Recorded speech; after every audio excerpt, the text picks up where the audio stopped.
Welcome back, Barbara Yeah. from Luwadush. Thanks. Okay, so let's talk about meditation.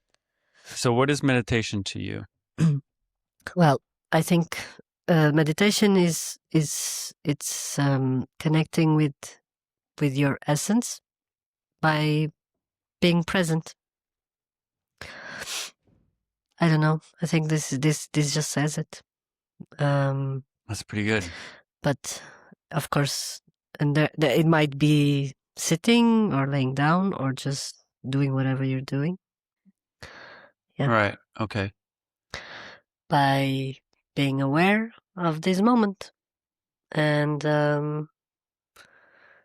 yeah, then I do my own things. But What does that mean? You do your own things. I pass different phases, and in the beginning, I just try to put myself in this, like I'm the universe, What do you and mean? I'm here observing. I do this. What do you do? I just put myself in this position, like in my head. I don't know how to explain that. Mm-hmm. I am everything. I am here and I am everything. And I start with this perspective. I've actually been doing this with many things. It's really fun. Oh, yeah? But yeah. Huh. Okay. Oh. Like when I'm watching a landscape or when I'm... You merge with it. Yeah. But I really, I need to do a kind of an exercise with it, a specific one. So I sit and I look at the stone and I just try to feel like the stone is not a separated thing, but like something that is manifested, like the universe is manifesting that, as is manifesting me, as is manifesting the grass around me, and everything starts becoming really beautiful and more intense as I do that for some time. So I do a little bit of this little exercise in the beginning of a meditation.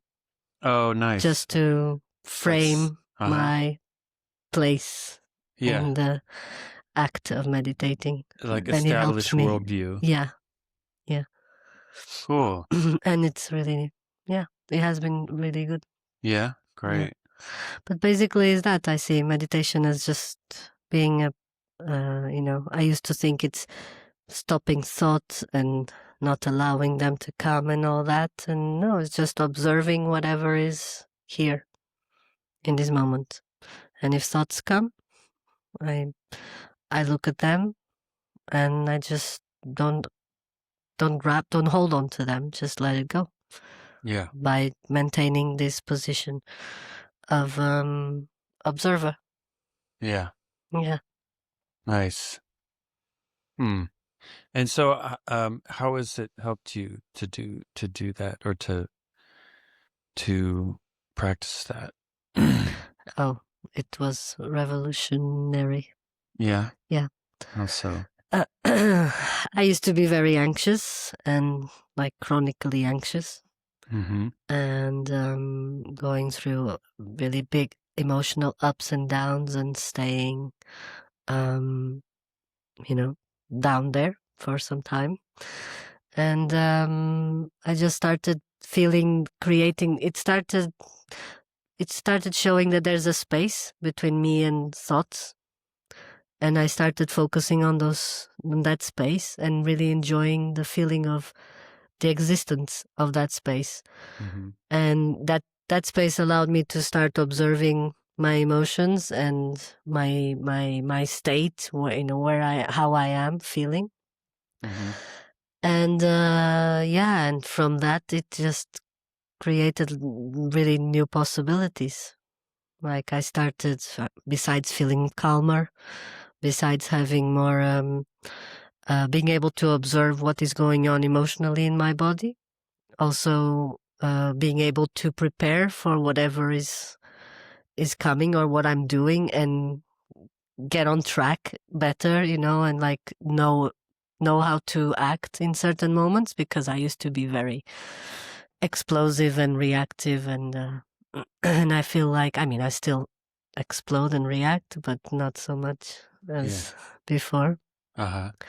And that changed a lot. Also, I've been I feel like I've been connecting loads more with and feeling more confident inside of me, because anxiety and fear was also part of.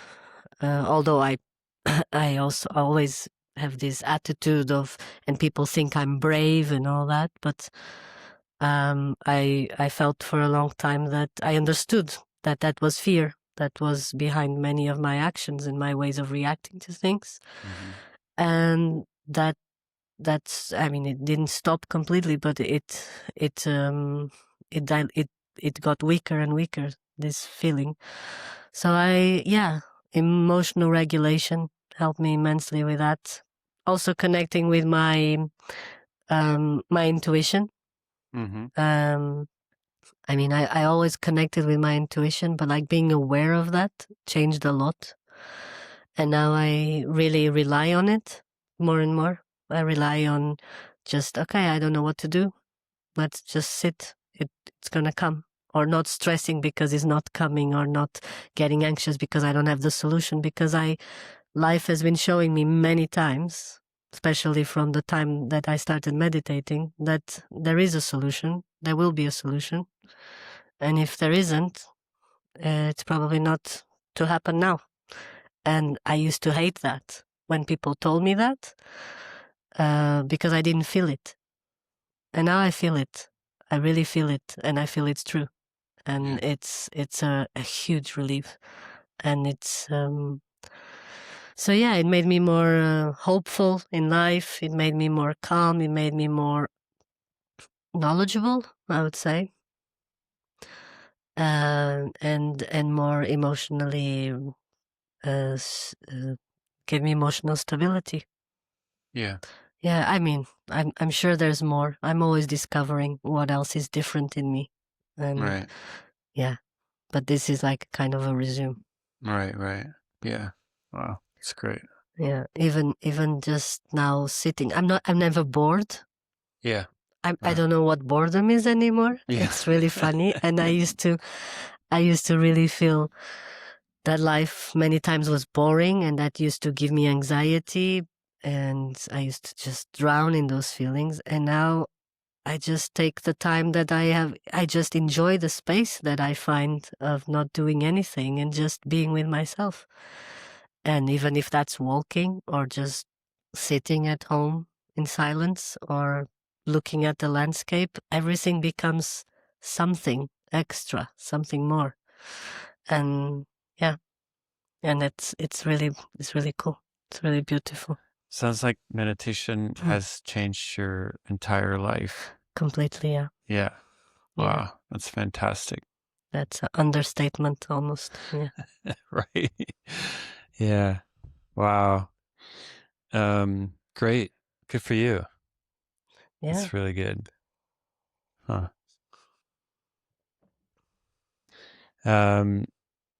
Yeah.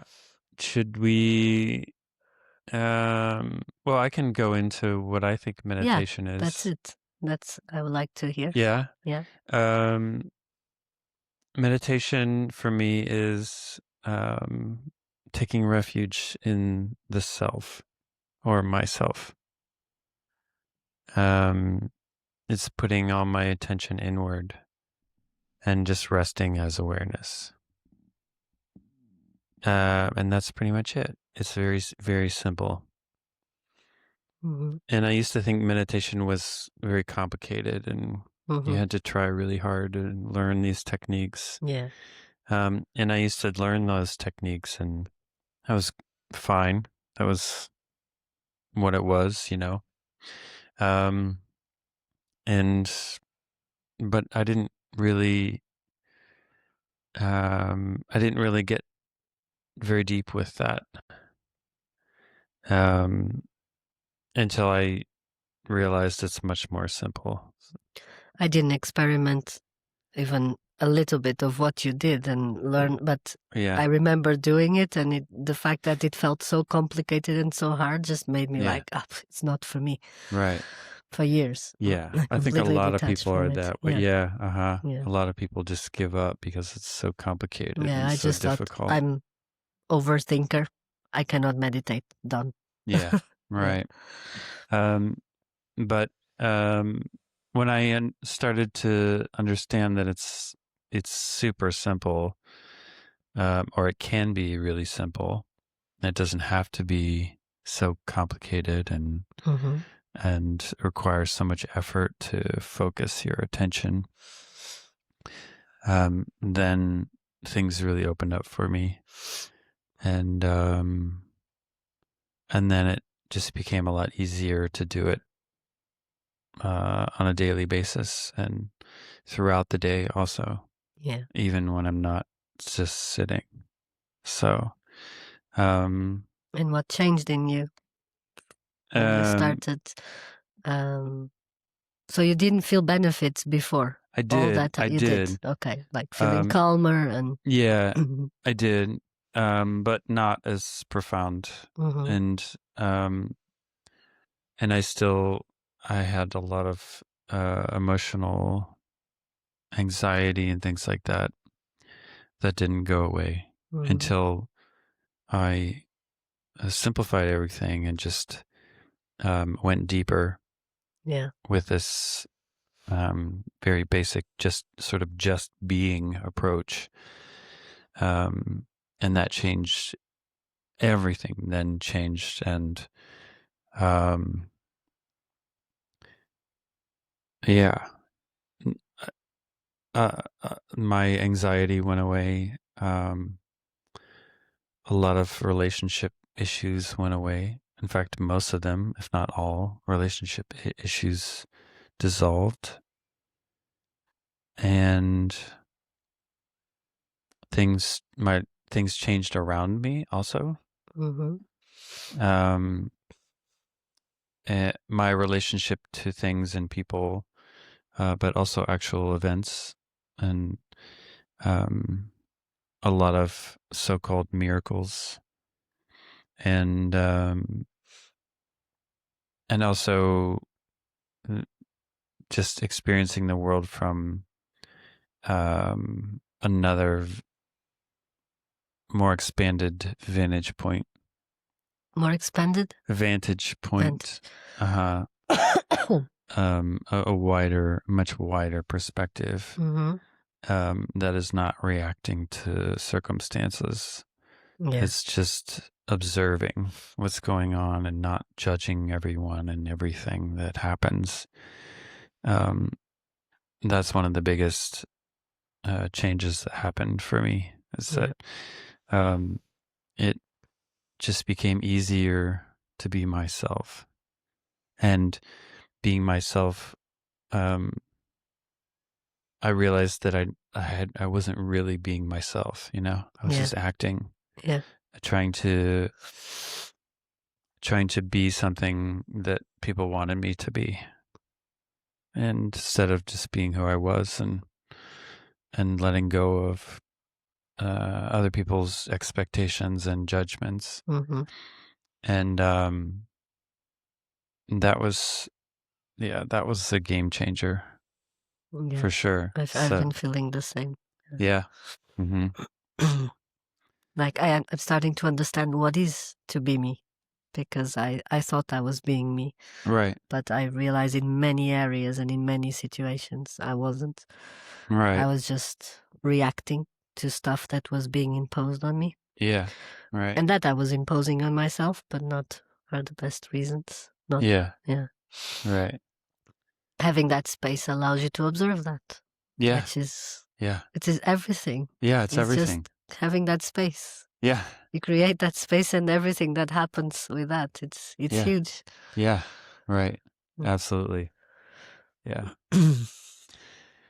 So,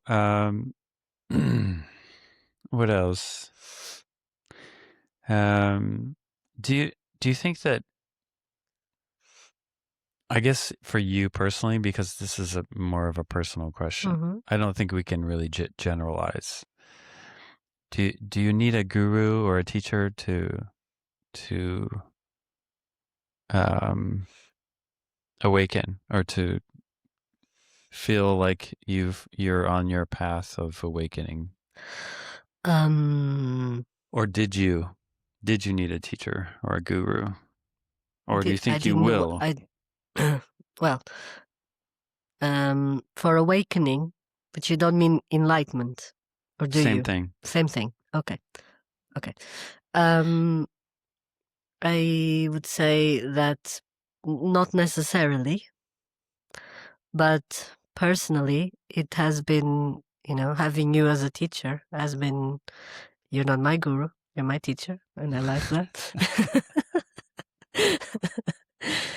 I never liked gurus, and I never liked the relationship with gurus. I always refused that, like, completely. Why is that? Maybe I don't trust humans enough. Yeah. I can relate. I remember talking with a Dada from the what's the name of this I don't know.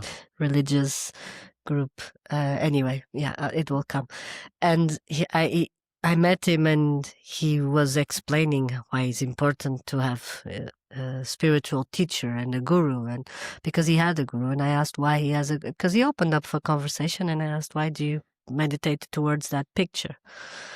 And he didn't even answer in a really nice way. He got defensive with the question, and he just said, oh, I had a little crystal, and he was just saying, oh, you use crystals, but you think it's not good to have people teaching you, but crystals are. And I said, no, I use crystals because I look at it as a tool.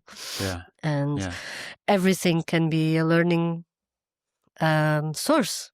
Yeah. Your neighbor, your son, your parents, everyone can be. Yeah.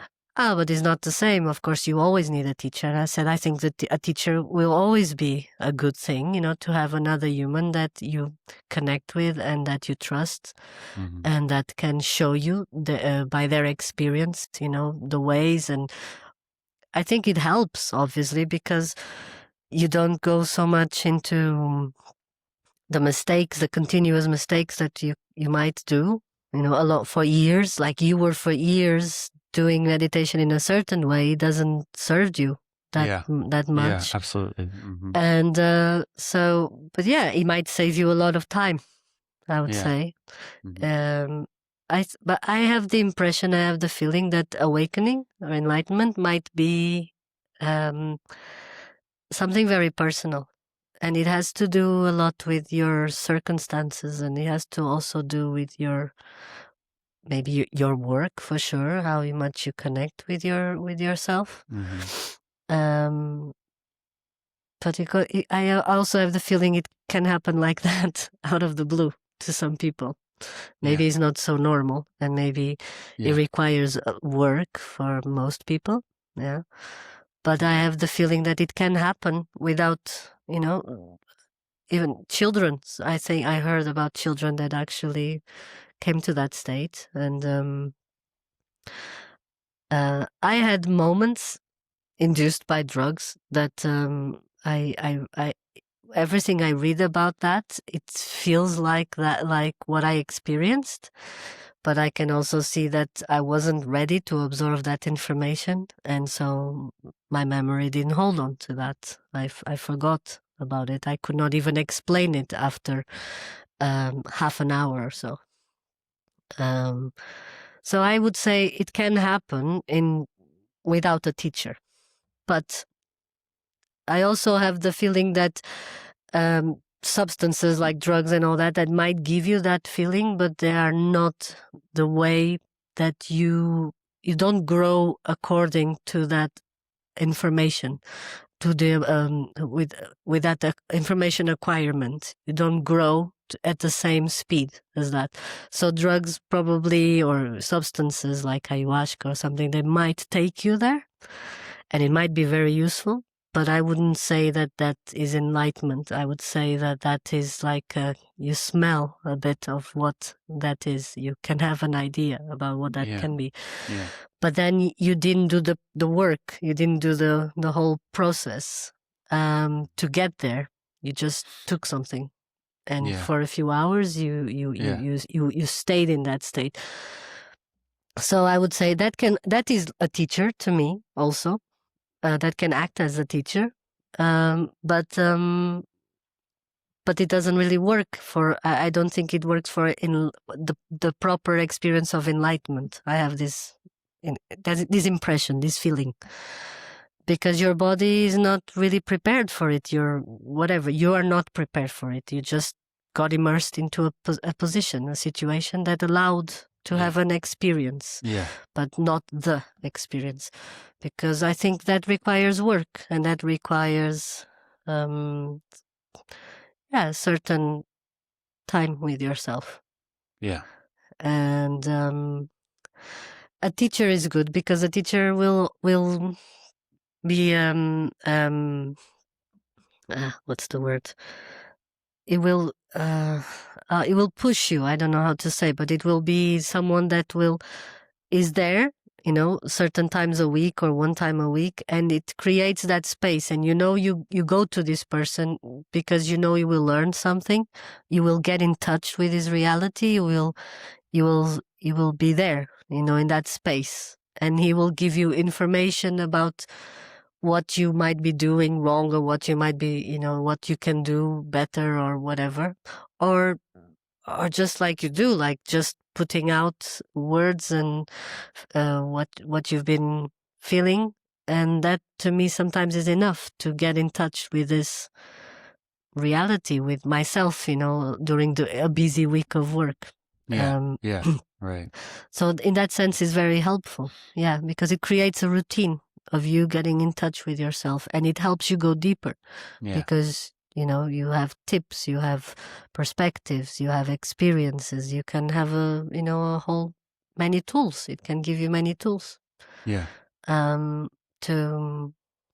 do your own work. But I think in the end, it's always your own work. It's always your own, and I think it's work. But there's exceptions, and I accept that there will be exceptions. But I think it requires work, because all the years that since we are born, it's too many years of being conditioned by society, parents, culture, life experiences, everything. And you need to observe yourself, and you need to start actually filtering all that to understand the essence of who you are. So I would say that maybe not so many years, hopefully, but maybe it happens like that, or more, or it doesn't. But I say that, we worked in a certain way to acquire so much, and I think the process of letting go of all that to come to yourself as you are in reality, it takes some time. But it might not. That's it. It can happen tomorrow. I don't know. Maybe. I have the feeling it can. But I'm not expecting that. Right. I'm okay with the idea of doing the work. I think it's worth it. Great. Yeah, but a teacher, I think it's always good to have. I mean, I think I did meditation. I didn't really like what I was doing. I couldn't do. I felt frustrated with it. I sat with you on the first class, and from that day on, I started doing what you more or less told me, and I really went for it. And a year and something passed. Yeah, a year and 2 months or something. And it brought a huge revolution in my life. Of course, there's a lot going on in my life, and I know I'm growing, and I'm understanding loads more, and all the processes, emotional processes that I've been going through in this year, this particular year, has been so intense, and even the years before, that I would say, even without a teacher, I would be learning, I would be growing, but the meditation in itself, I needed to be with a teacher. I needed to sit once a week there. I needed the space to put questions like you allowed me to, and I'm very grateful for that. And but this is me, maybe I needed the question space. I needed to know your experience. I needed to know what you went through, and, if it's only me, this frustration, if it's only me, this ego, questioning all the time and all that. I needed to see that. I needed to learn from another human. And so, That's great. Yeah. I'm the same way. I had to learn from other human beings. Mm-hmm. Um it just also in that what you just said is I think really important to understand that it the what it took for other people to what they went through, so that you don't feel like you're the only one that's Yeah, struggling. exactly. Yeah. Um, That's enough to give up yeah, most of the times. yeah, Yeah. Mm-hmm. yeah. Um, Maybe my situation is n- more unique than most. I've had many, many teachers. So, um, and I'm grateful to each one of them, for what they, uh, for what I learned from them. Mm-hmm. And, I've had, a two or three teachers that were I consider my main teachers. And then I'd have a lot of other teachers. um, Specifically with regard to awakening or enlightenment. And I would have been completely lost without them. Yeah. Totally. Totally. Um, and I think it was important for me to have, just for that reason alone, to have a teacher. Although life is a teacher too. Yeah. And, for me, it's important to understand that, we're not here to be comfortable. Yeah. This planet, this realm that we're in, it's not about being comfortable. It's about learning, and in order to learn, we have to, come up against difficult situations and emotions, and, um, we we need to go through difficulty, you know. And yeah, so there's that. And maybe I would have learned some, basic things about how the world works just through my own process. Mm-hmm. Um, but I don't think that I would have gone as nearly as deep and Yeah. would have gotten through all of the frustrating times in my life without a teacher. Like, Yeah. it just made it so much easier for me. Uh, Until you said that to me, I never heard it from anyone. When you said it once, when I said what? you said to me, were you expecting it to be easy? You said something like that. Oh, And I was like, yeah, of course I did. What are you saying? Yeah. And you Yeah. just maintain your attitude of, I'm saying that that's not the point. That's not why Yeah. we're here. And it was so simple to you. And I was like, I felt like strangling you at the time. Yeah.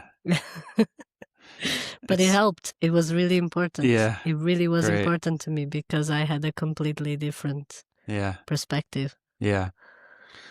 Well, I think a l many people have that perspective that it's okay, this world is, let's just make a lot of money and buy a big house and get as comfortable as we can, and, raise a family and just be happy. But it never works out that way. And not many of us have this idea that it should work out that way, and that's why we're so unhappy, because Mm-hmm. we're we think it's something that it's not. We're trying to make it into something that it's not. This world is not a happy place. It's just not. It's not the purpose of it.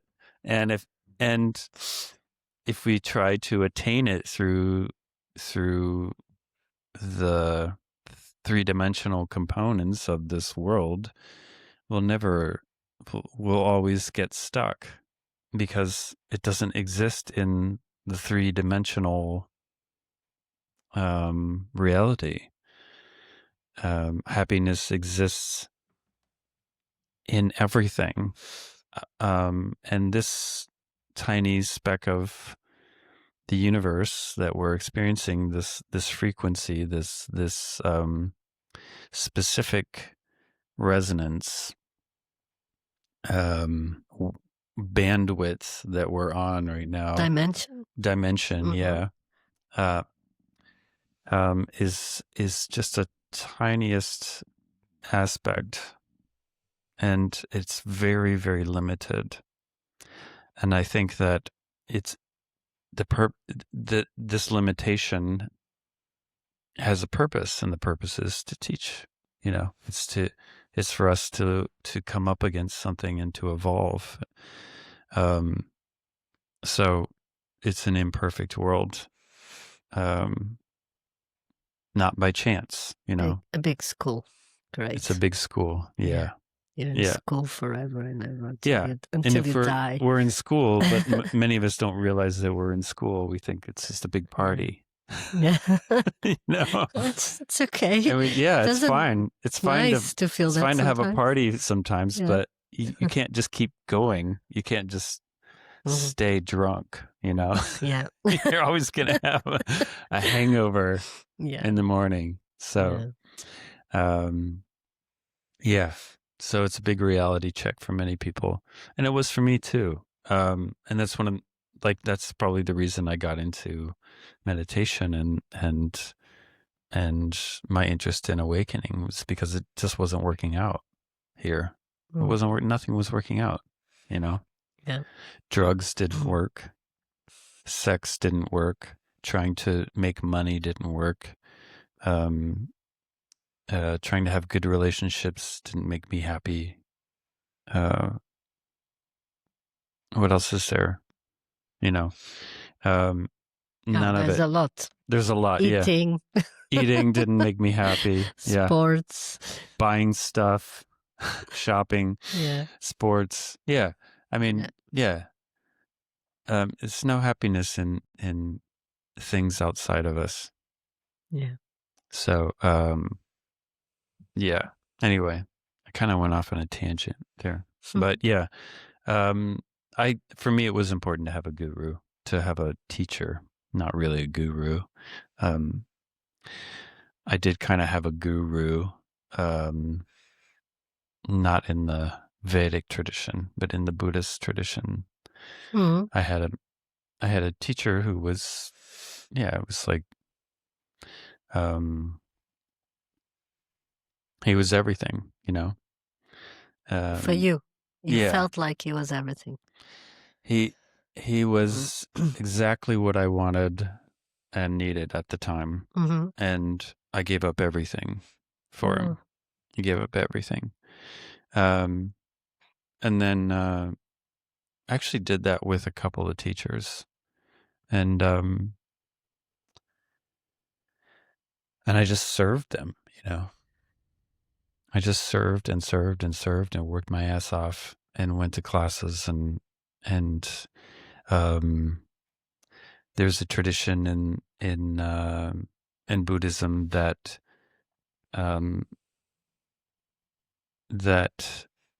puts an importance on what's called guru yoga, which is basically you just do whatever your guru says. Guru yoga is you just give up everything and you follow whatever the guru says, and you practice seeing them as your mirror. So if you have a bad thought about your guru, you have the understanding that the guru is empty, and that whatever you project onto your guru is a mirror. It's whatever, it's coming from you. And so we did this practice as part of the tradition, and I learned a lot through it. Yeah. And it also takes away the sort of cult aspect of following a figure, a charismatic leader very closely, because you realize it's not about them, it's about you.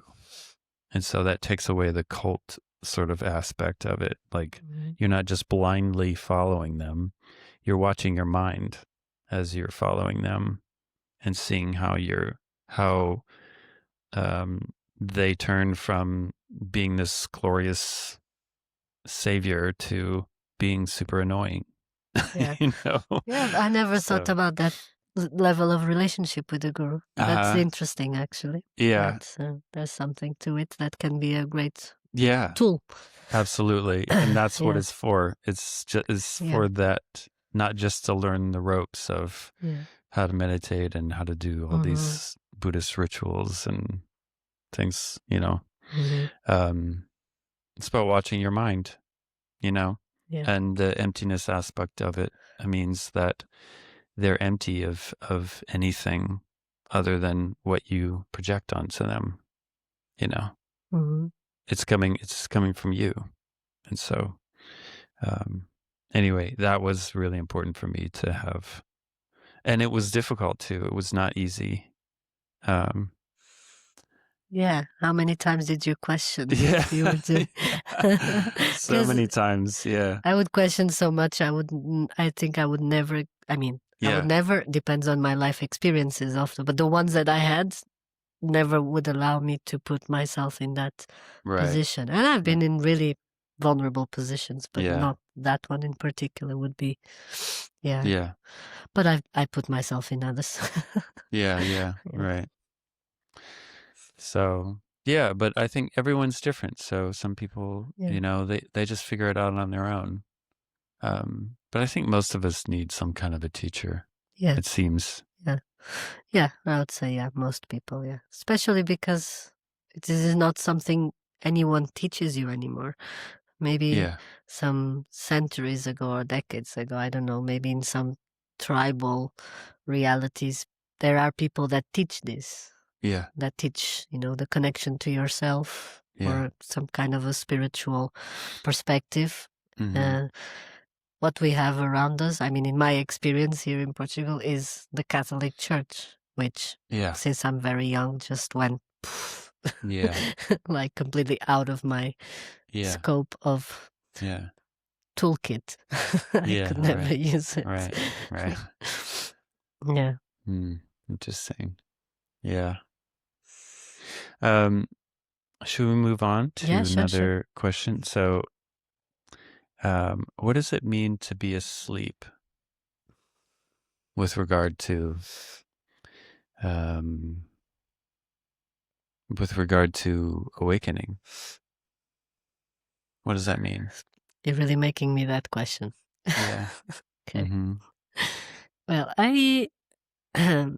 so what I understood first about that is that we're in some sort of kind of a film or a play, and we don't see, I mean, basically we're not connecting to who we are, and we're not connecting with this perspective that we are the universe.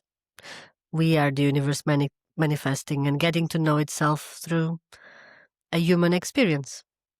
If when we're not aware of that, which most of us are not, um, it's like you're asleep. You're not aware. You're not conscious. And when you start the process of awakening, you start having glimpses of that. Mm-hmm.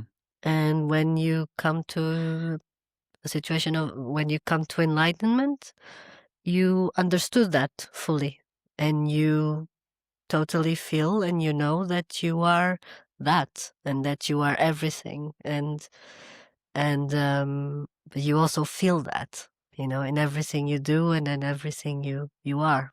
Mm-hmm. So being asleep is not being aware of that, which it's majority of us, basically. Um, but at the same time, I've been thinking about this asleep and being asleep, and yeah, I don't know. I think it creates a separation.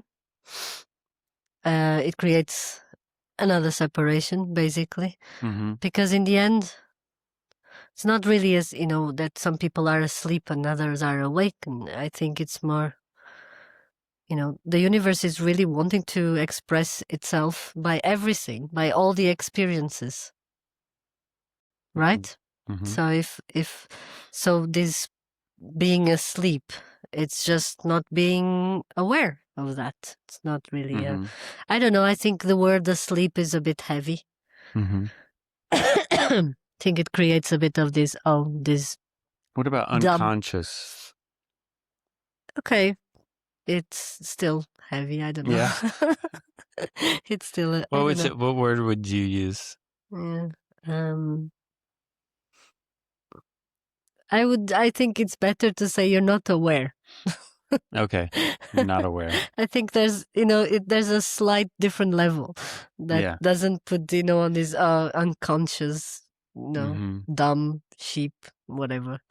Because the universe is it's wanting to experience the whole thing, and I think that creates a grade, a quality. I don't know, and I don't like it that very much. A separation, you mean? A separation, yeah. Between the people Because who are asleep and the people who are awake? awareness. Like awareness is also the people that are asleep. Mm-hmm. Right. They are awareness. Mm-hmm. They are being what Yeah. They are manifesting. They are the universe manifesting themselves into a sleep human. Right. But they are still aware.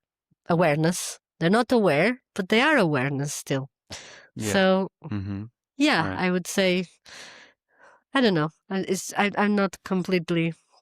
I didn't complete this perspective, but I have a feeling that there's that separation doesn't make total sense. Yeah. Yeah, but what do you think? What is to be asleep? For me, to be asleep, well, it's kind of like when you're sleeping at night, you go to sleep, and then you dream. And so we normally think that when we wake up in the morning, then that's the waking world, and we just came out of the sleeping world, the dream world, and now we're awake. Yet all day long, most of us, most of the time, are lost in thought. We're not really present with what is. Yeah. And in a lot of traditions, that's considered being asleep as well. So we go from one dream world to another dream world, and we go back and forth in this way. And yeah, so being asleep is like is being lost in thought and not being present. In some traditions, dreaming or being asleep is the only time that you're actually in tune with who you are, without your ego. Interesting. Right. But yeah, it's just another perspective. It's yeah, interesting. Yeah, I kind of I feel that. I've also heard it said that deep sleep is when we're really there, deep sleep. when we're really in touch, not when we're dreaming at night, but when we're in deep sleep, we are what we are at that point. We're not playing a character anymore. We're just maybe being, you're right. Maybe pure it's being. deep sleeping. Yeah. So, but most people, it seems to me that most people think that when you wake up, you're awake, and and many of us don't think about what that means, what it means to be awake, really awake. And but I like the term asleep and awake. It makes it very simple for me, not as a judgment for other people, but to understand for myself, like where I'm at. Am I lost in thought? Am I asleep when I'm awake? And I'm also heard it said, there's a practice in some Vedic traditions where you try to be asleep when you're awake and you try to be awake when you're asleep. Mm-hmm. What does that mean? It means that you're switching it up. So, because in order to be in a constant state of awareness, you are, when you go to sleep at night, you maintain that awareness. So you're awake when you're asleep. When you're sleeping, you're not really asleep. You're aware that you're not in the normal waking state. You're in a deeper state. And then when you wake up in the morning, to be asleep while you're awake means to like be in a state of samadhi, or to be in samadhi while you're awake, which means that you're not really, then it's not really the normal awake where we're thinking all day. It means that you're just present all day. So this awareness doesn't change night to day like it normally does. The goal is to keep it the same. Okay, so that's something you do on purpose. Yes. Like in the... So instead of actually sleeping when you're sleeping at night, you're actually aware the whole night. And during the day, you're not lost in a thought. You're aware in the same way that you're present. You're just being your beingness, in your beingness. And that doesn't change night to day. It stays the same. Okay. And when we can do that 24/7, then that's enlightenment. That's full awakening. So I think it's really interesting. Yeah. But for me, it simplifies it to say, asleep or awake, Yeah. lost in thought. No, I understand. It's an easy concept to use. Yeah, it's super just, simple. Yeah. Yeah.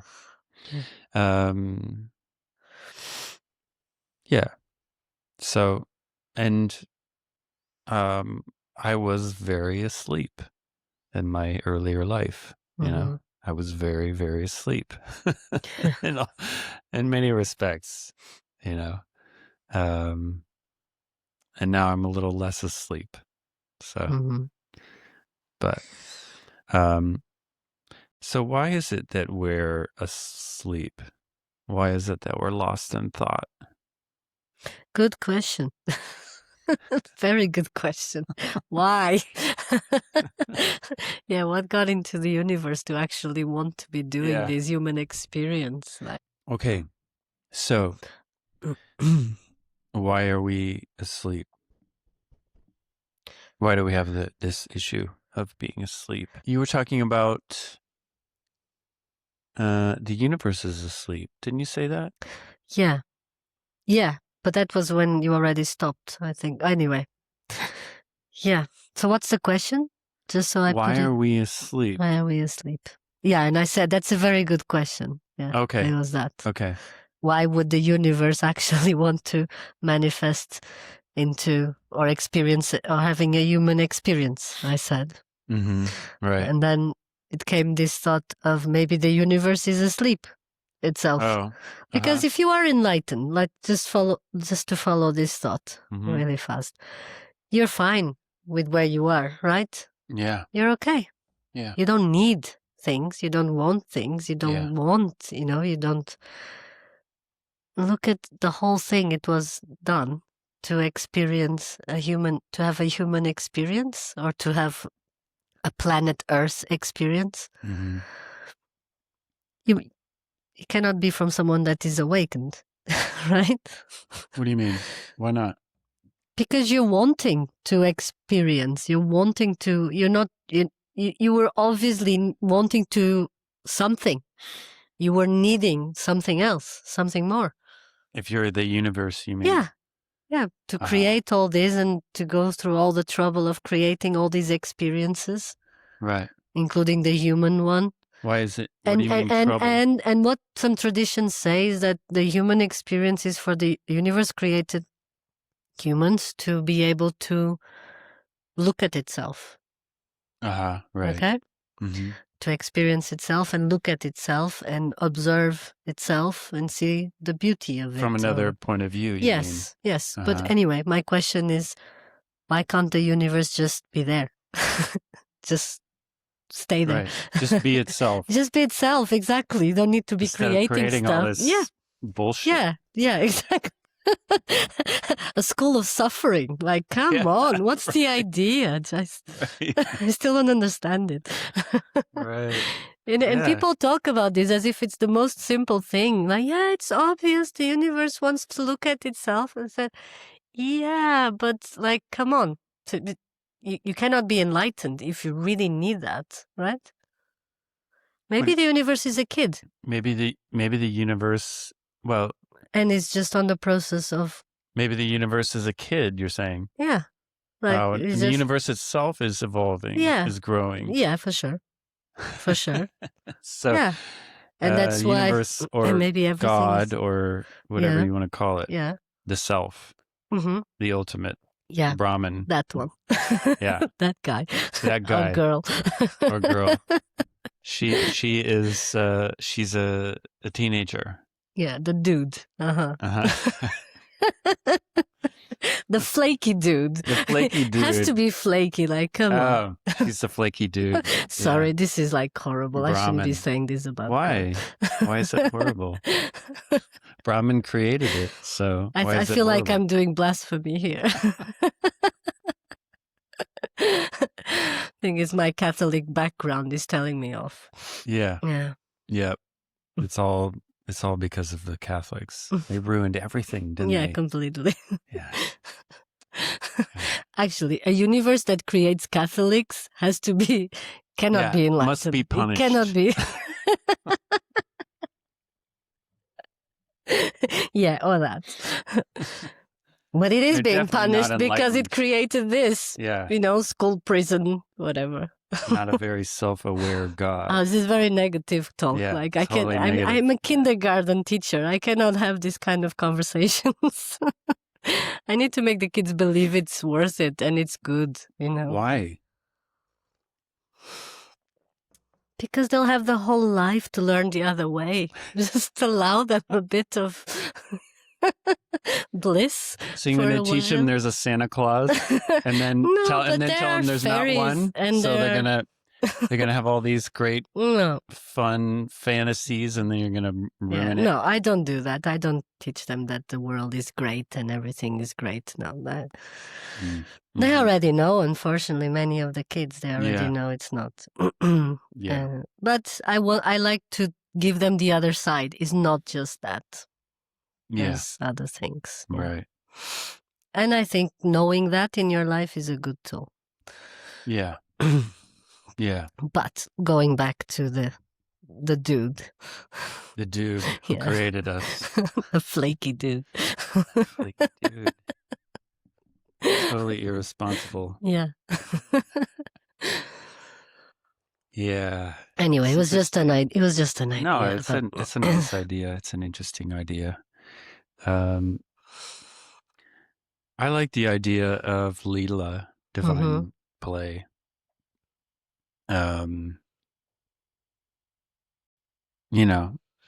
That she or he or it created us to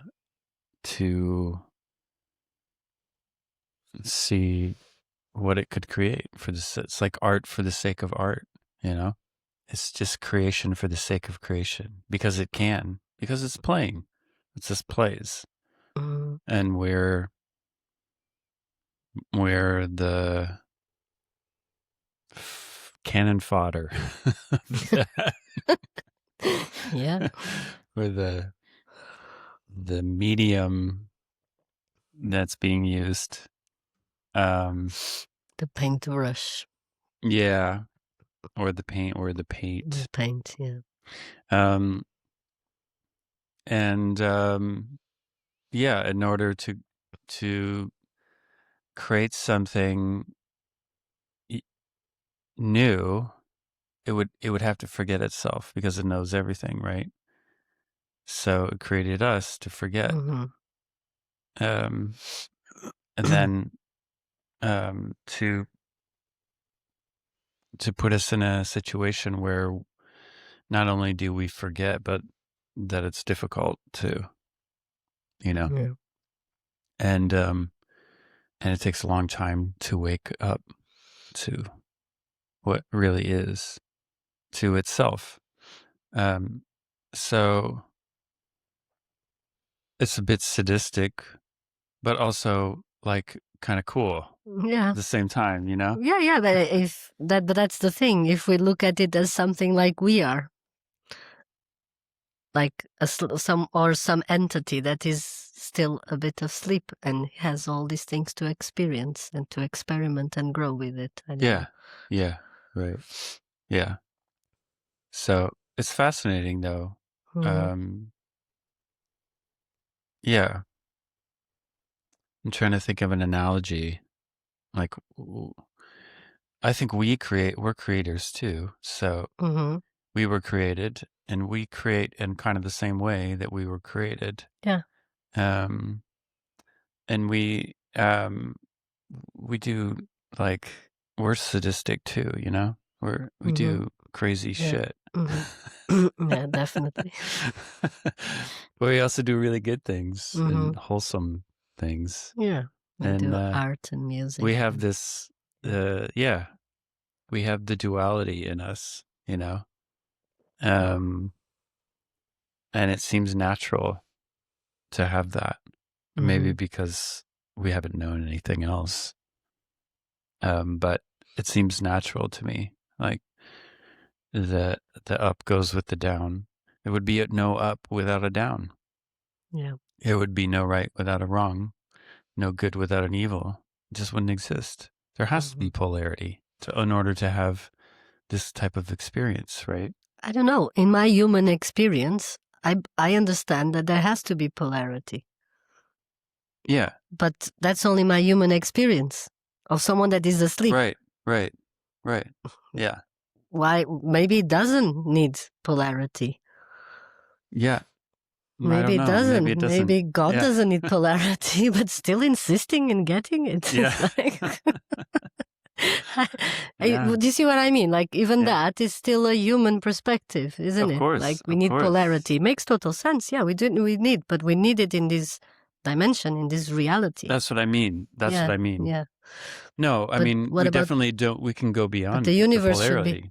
We can go beyond the polarity. Mm-hmm. Mm-hmm. That's what awakening is, Yeah, going beyond the exactly. polarity. Yeah. God going back to itself, or an aspect of God going Yeah. back to itself, re-merging with itself. Mm-hmm.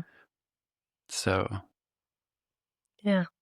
Just wonder why God had that necessity. yeah, I don't know.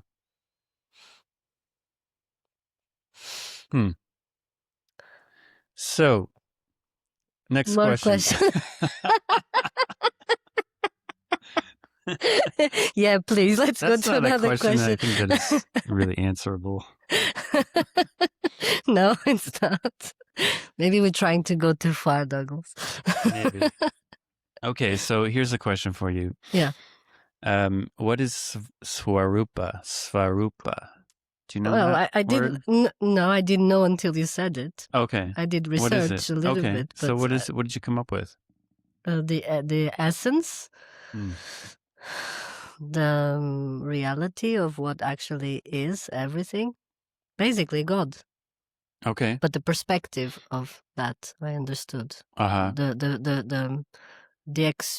The process of experiencing that, right? Or I don't know. You say it. Something like that, yeah. It's not really God, the entity. I think it expresses more the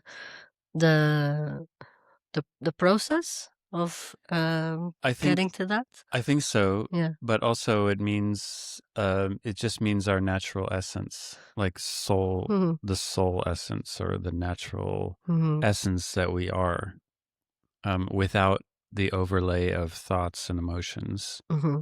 and circumstances and all the distortions. So take away all the distortions, what we are here Mm-hmm. now, what is that? And that's our natural essence. So, when we are here now, when we are in the present. yeah, Mm-hmm. yeah, when we're present with Yeah. what is, So the yeah, it's not essence. God. Is that It essence is from a God human perspective, from the human, from the from human like an experience. individuated Mm, soul, right? yeah.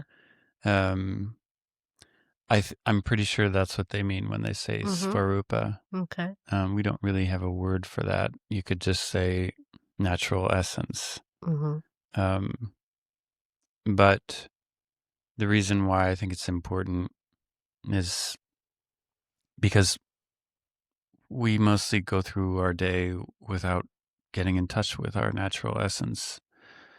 We mustn't. We We must mostly mostly. go through our day Yeah. without experiencing our Yeah. natural essence. We're just on the surface in the world of thoughts. Yeah. When we could be, if we choose, we could be just experiencing our essence. We do. Maybe we do. Do you think we experience our essence even without trying to or being aware of it? I think so. We have So, experiences of our essence, like with intuition and all that, but we're not aware of it. We're not conscious of it, but we're having those experiences, and it comes from there. so, um, I don't. I'm not sure I fully understand Mm. the question, but let me just say Yeah. this: awareness doesn't go out of existence. Our natural Yes. essence does not go out of existence. It's Mm-hmm. always there. Mm-hmm. We're always aware. We're always aware. We're always aware, or we're always awareness on a certain level. Yeah. But because we have these overlays of distortions, we're not aware that we're aware. We're we're occupied, Yeah. you could say, Mm-hmm. or we're distracted from what Yeah. is. We've distracted ourselves from what is, from our Svarupa, from Mm. our natural essence. So, does that answer your question? Yeah. A It bit doesn't, more. we're aware, but we're not, I was we're stuck with distracted. yeah. I was Yeah. stuck in the awareness and to be aware because we are awareness, definitely, Yeah. but we're not aware of that Right. most of the time. Right. But what you're saying is that, but even when we're not aware of that, we are still aware? No, We, we're not aware. on a certain level, we are aware. Okay. We have to be here. Yeah. Um, And that's what I also meant, because yeah. we have these experiences. We're not conscious that is we're not maybe thinking, that came from this place. It came from who I am, this Right. came Right. from the source. It came from Yeah. really my intuition, but Right. we have these moments of Yeah. that we connect with that, Yeah. but we're not really conscious that we are connecting with it. Like moments of just having, an intuitive thought or Mm-hmm. action, like Yeah. something that you know what to do and you don't know where it comes from, Right. but you just did it Yeah. and it was what needed to be done. Right. Right. But you're not, most of the times you are not aware that, oh yes, I had this Mm-hmm. feeling it was coming and then I knew what to do and da da da da da, Right. you're not aware of that. You It's just just kind of keep, automatic yeah, on it's automatic. autopilot. So wisdom is taking ourselves off of autopilot Yeah. and letting go of the programs, Mm-hmm.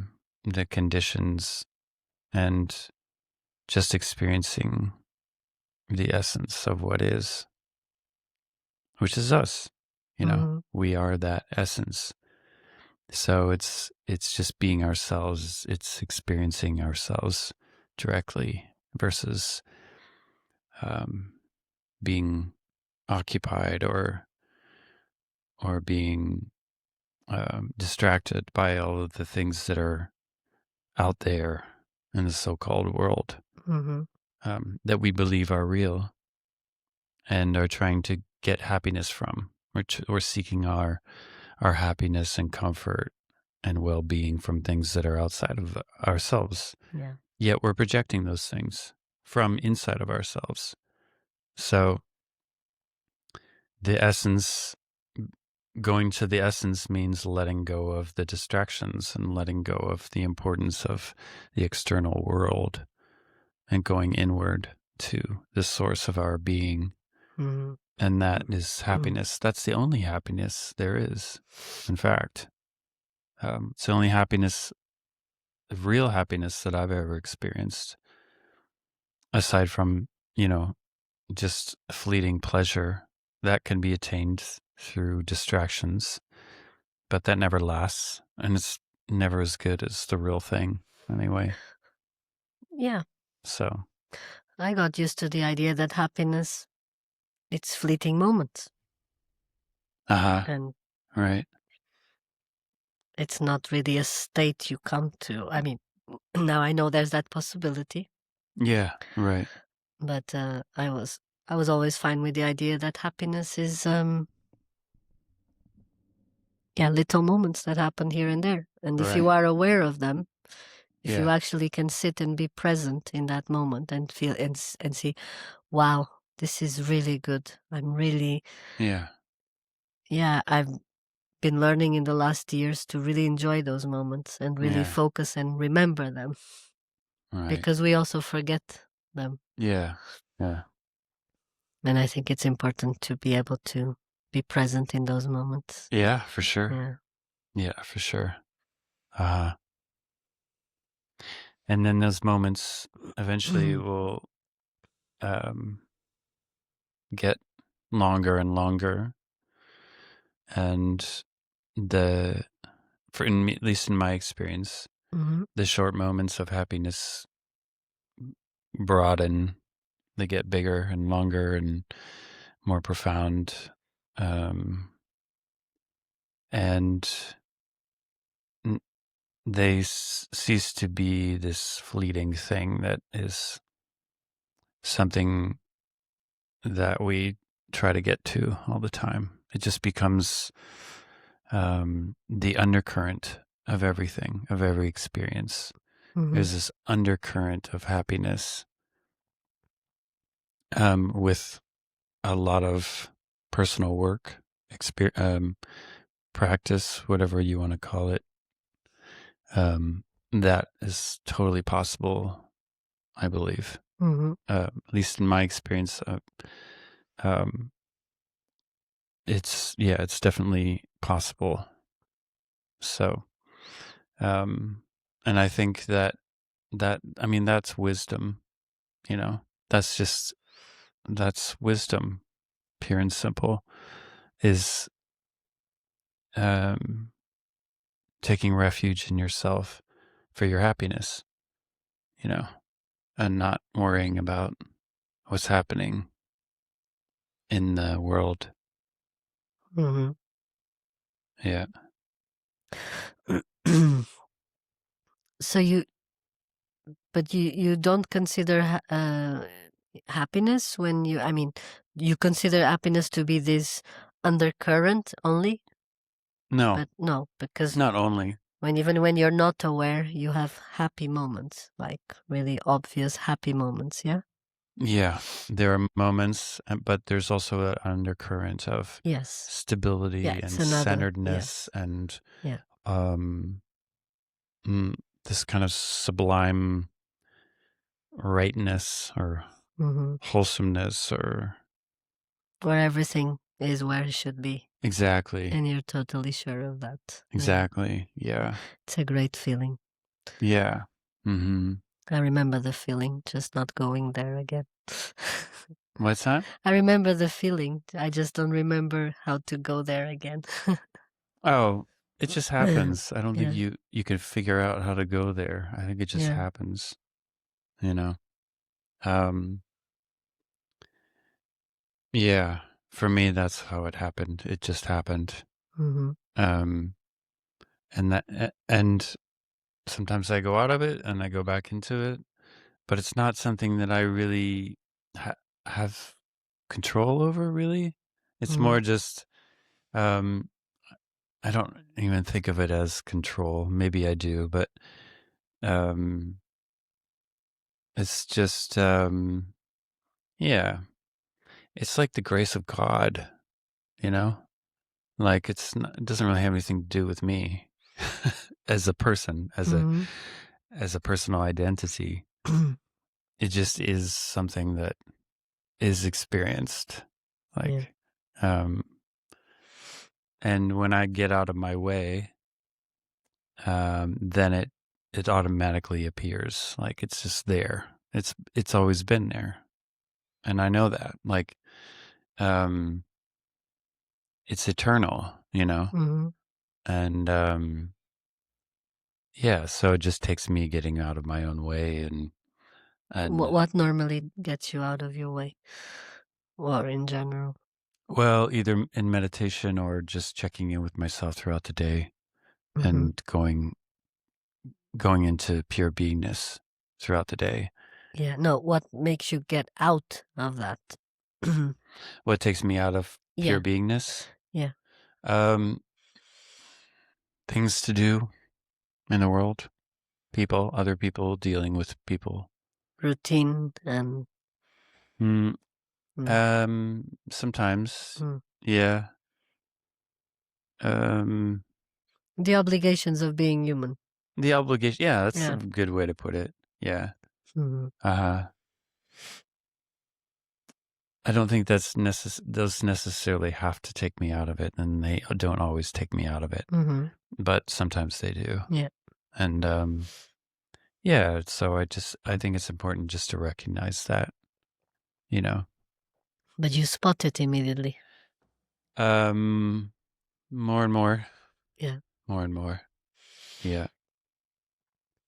Um, and it's fine, you know. Yeah. I just check in with myself.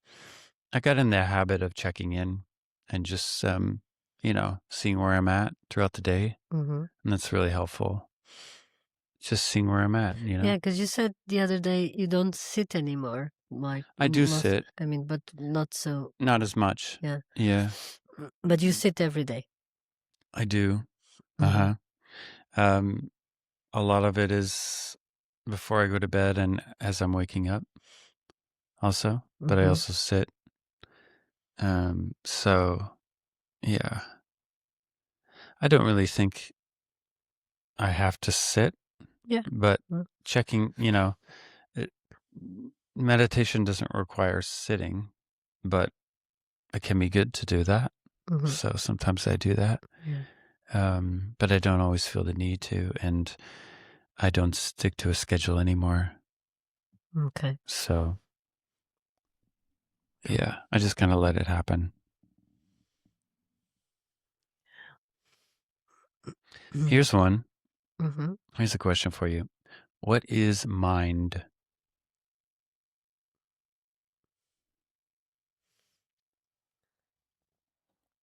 I didn't mean to. What is That's not a mind? trick question. It's not that? That's not a trick question. Oh, no. I don't know. I've been thinking about it also. Yeah? I don't understand the mind. What is the point of it? I don't know. Why it's there. Why it's, well, okay, the universe We wants have to have a mind to da. experience things, Yes. right? Uh-huh. In the 3D world. Experience some things because what you were talking about, you don't I need mean, a mind to to like, experience. if I want to look at my hand, Yeah. I have to see through eyes, Yeah. and that takes a mind, right? There's also, I have So a the mind thought is the senses also, also, but not but just. Yeah. thoughts, well, so I'll just say what I think the Mm-hmm. mind Yeah, is. please. The mind is just thoughts. Okay. And so, um, looking at my hand or looking at anything requires a thought. And without a thought, there's no looking, there's no perceiving anything. And there's no projection of anything Mm-hmm. without a thought. Without a thought, the body wouldn't exist. The body is a creation of thoughts. So what we call the mind is just a collection of thoughts. It's our word to describe all of the thoughts that we have. Mm-hmm. That's what mind really is, I believe. And why? Why is that?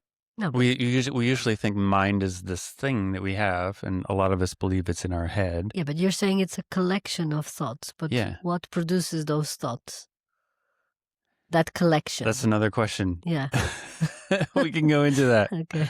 But I'm just describing Yeah, what sorry, yeah. what I think mind is. Mm-hmm. Yeah, collection of thoughts. Yeah. Yeah. So,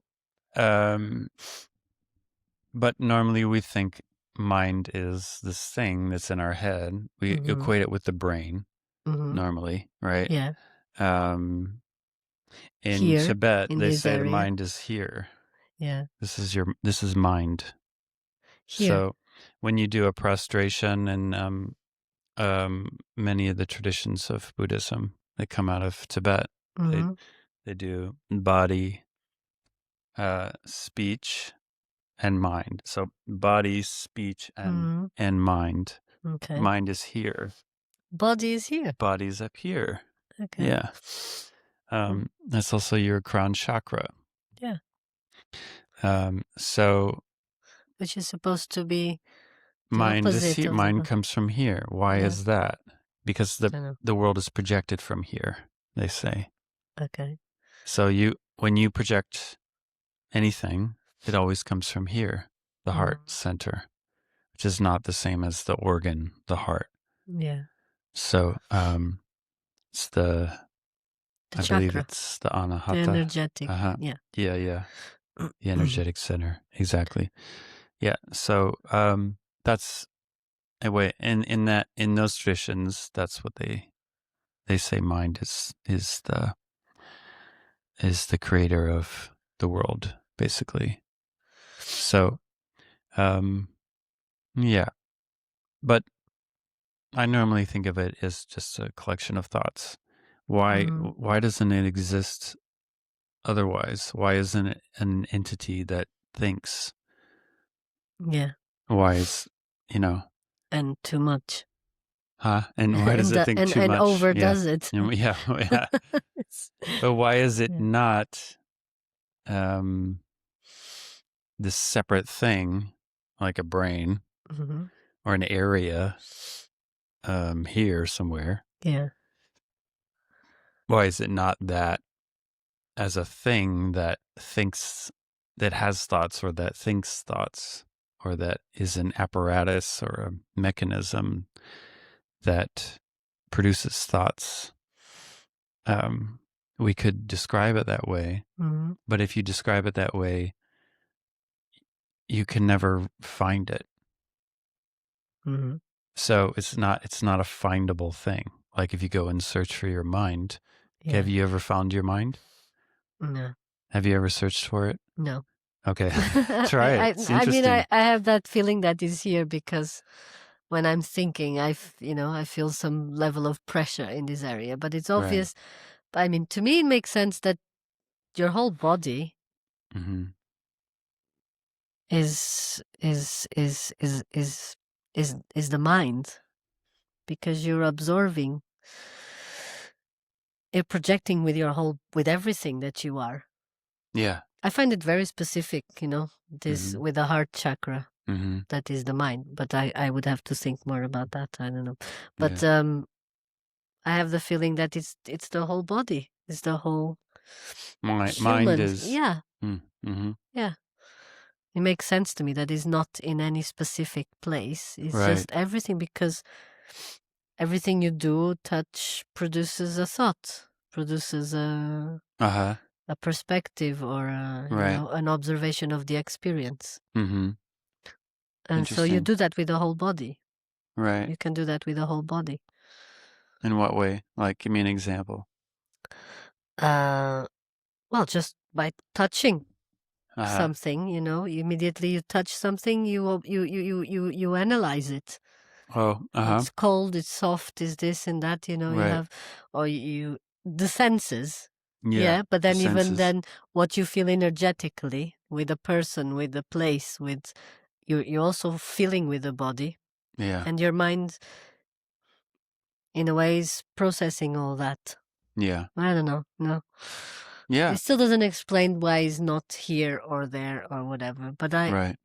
it doesn't make sense to me that he's in a particular place, because whatever we are doing, whatever the mind is doing with all of everything we are, Yeah. with all of what we are.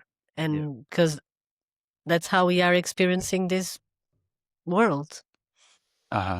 With our And the whole mind, being, and the mind analyzes everything. not just with the brain. Yeah, exactly. Mm-hmm. Yeah. I think, since humanity became very materialistic minded and science became very sort of machine oriented, Mm-hmm. like we're all just machines. Yeah. When that happened, words like mind got put into that frame of reference, or that um, paradigm of thinking. Mm-hmm. And so now all of us, because of tradition, we all go around thinking that the mind is up here and it's connected to our brain, or it is our brain, and the brain has thoughts. But I don't think that's really how it works. Mm-hmm. I think they're just thoughts. Yeah. They come out of nowhere. Mm-hmm. I don't know where they come from, but they come. And I've searched for my mind, and I've never found it. I've never found a mind. Mm-hmm. There's no like depot. There's no train depot. There's no train station for all the trains. Yeah. They're just running around on a tangle of train tracks. Yeah. And there's nothing sending them out that's central. There's no what do you call it? Union station. There's no central hub for the thoughts. Yeah. They just come and go, and that's and there's an experience there. It's happening. But there's no mind. I've never found a mind. Mm-hmm. Never ever. There's only awareness. And some people call awareness mind. That's another sort of definition of mind, especially in the traditions of Buddhism. But I just say there is no mind, Yeah. So just, okay. Because the mind, I just had a thought now, like, is the mind a collection of thoughts or a factory of thoughts? I don't think it might be for you, but for me, it's not a factory. It doesn't produce, there's nothing that produces thoughts. Thoughts just emerge. Yeah, you're saying there is no factory. You tried to look for it. There is no factory, but they come from somewhere, and they're very specific to your own specific experience. Yeah. There has to be a factory. Does there? I don't know. It makes sense. You know what I think the factory is? What? The factory is just the identification with the body, the soul's identification with the body. Mm-hmm. Awareness is coming to a point, it's collapsing in on something that we call a body. And with that identification of this physical thing, thoughts emerge. Or with an identity as a limited subject, there are thoughts. Thoughts have to be there because they keep this projection alive, and they also produce the projection. Yeah. So it comes from the soul, I guess you could say, you know. But I don't really know. Yeah. It's interesting to Yeah, think it's a about. possibility. Yeah. Yeah. Um, I remember when I did the fasting, only 5 days, but to me it was like whew, huge.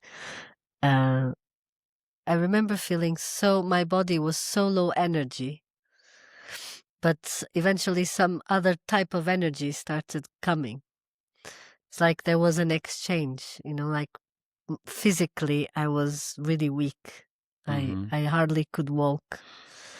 I was shaking. Just going to the toilet was an adventure. It was like took me time to prepare to get up from the tent and go in that direction.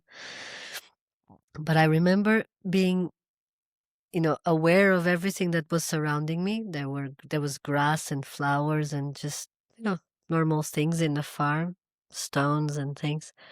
And I remember not even feeling even too tired to think about those things. But still I was observing them. And the beauty that I was um, capturing was huge. Then eventually I had a thought of, wow, what was that? Like I'm just walking and not really thinking about things because I really was tired. I was really like with no energy for anything, but still I was absorbing everything around me. And what I was seeing had so much more beauty, so much more, it was mhm, so much more intense. mhm, The colors, the mhm. everything, it's like, Because you were tired. yeah, because my body Mhm. was, really weak Yeah. without, and really Mhm. but it was really a great experience to feel. And I also realized that I was not really looking at things and thinking and naming them. I was just watching them, observing them. Yeah. And it was really beautiful experience. I don't know, I cannot explain, but it, Yeah. it I occurred to me understand. that I was not I was not thinking about it, when your body Mhm. was, is like shutting down more, that Yeah. something else comes and replaces it. And it's like, Mhm. yeah, loads more magical. Yeah. I know what you Yeah. mean. I've done a lot of fasting, and I've had experiences like that, um, where the mind just, or the so-called mind, the thoughts just disappear, Yeah. basically. And the The body, like, distortion yeah, sorry. is leaves Yeah. the whatever is the lens of distortion, Mm-hmm. um, goes away, and then there's just a direct experience with Yeah. whatever is there. Yeah. Uh, I was thinking how, the mind is connected to the body. You were saying that it's the identification with the body. mm-hmm. The factory of thoughts Yeah. is the identification with the body. Yeah. But yeah, and for some reason, this example came in that line of thought, because I was thinking that my body was weak and my mind was also, Mm-hmm. but I was perceiving everything from in a Right. different way. Right. Mm. Body and mind were more calm, Right. more Right. weak, basically, Right. and that allowed me to perceive things Mm-hmm. in a loads more intense way. It was loads more Yeah. intense and beautiful Yeah. and happy. I was really feeling Yeah. very happy. Yeah. Right. Yeah. Interesting. Very interesting. Yeah. I don't know. I don't know what that is. I think it's just, for me, that happens, when I'm weak, and also when I'm fasting, Mm-hmm. and also when I meditate a lot. And, um, but the weak thing is interesting. I think it's just, um, you just get so tired, you're kind of done thinking. Yeah, that's it. And then, Yeah. so you're tired of thinking, So it and you creates just need to rest. space Instead of to, sleeping, you stay up. yeah, The body's still awake. The senses yeah, are still there, but yeah, the thoughts, um, calm down. yeah, And then, because the thoughts are calm, there's a more direct because they're out of the way. The distortions are out of Yeah. the way. There's a more direct Experience of what surrounds us. Yeah. Yeah. I think that's what it is. Yeah, it's interesting. Starting to think I really should do a detox. Yeah. Could be good. Mm-hmm. Yeah. All right. So you want to wrap it up here? Maybe, yeah. And It was really cool. yeah, that was good. I liked it. Yeah. We'll see you next time. Yeah, definitely. Okay. All right.